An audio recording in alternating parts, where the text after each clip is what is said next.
today we're going to remove this brake master cylinder from this 2021 Polaris XP1000.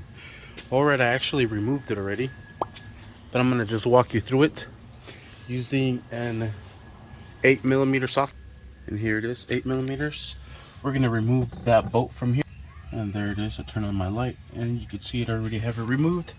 So we'll remove it from here. And this will loosen up the whole bracket with the foot pedal. And we'll just set this over to the side. And it is an 8mm on the other side for the nut.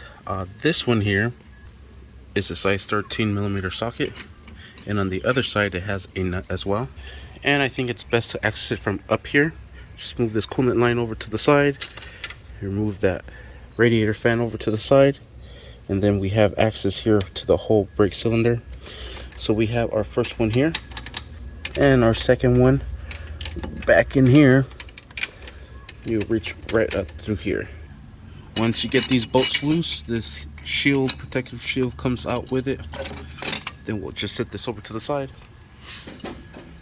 Then we have the brake lines attached to it as well. And coming back up here, I use a crescent wrench. I think the size is an 18mm wrench to loosen up the whole sensor brake, which is the front brakes. So you loosen that one up, and then using a 12mm, you'll loosen up the rear one. And there's the rear one. And I'm actually in the process of installing the new one. So after you remove those lines, you'll disconnect the sensor for it as well from the pigtail. And then you'll just pull it out, shift it over to the side, and out it comes out. Alright, and right now I have the lines already attached to it, so it's a little bit difficult for me to get out. The only thing you do need to be aware of is when you put the lines back on, make sure you just have this bottom line going to the driver's side, clocked down in an angle position, going downwards, so it clears this frame here, and you're able to put the bolts back into the bolt holes. Alright, then we have our shield and the two bolts, and we'll just line up the bolt holes and put the bolts through it. Alright, I have the bolts through, and these are the nuts that go through the other side. There's the first one, and that rear one is going to be a little toughy. It's way back there. There's like no room down here at all.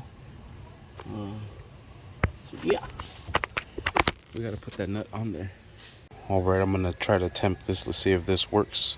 I have the nut inside the wrench, the boxed in, and let's see if I can do it.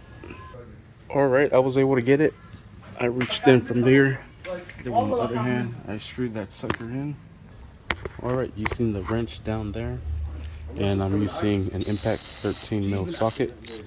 I'm going to drive it in from here and hold it on the other side. I'm going to need both hands for show. Alright, and there it is. It would be nice if you have two hands to help you out. So everything here is secured. The whole reservoir and the brake cylinder is secured. Now we'll secure the brake pedal. And we'll just put the bolt back into there and secure it down with the 8mm. Alright, and this one is a bit tricky because there's like no room. Well, for me, because I'm a big guy. And it's elevated. So there, it's done. And there you have it. And that is how we changed out the brake master cylinder on this 2021 Polaris XP1000. Sweet. Make sure you stay on for the next video of how to bleed in the system and get this thing up and going. Thank you for watching. Please like and subscribe.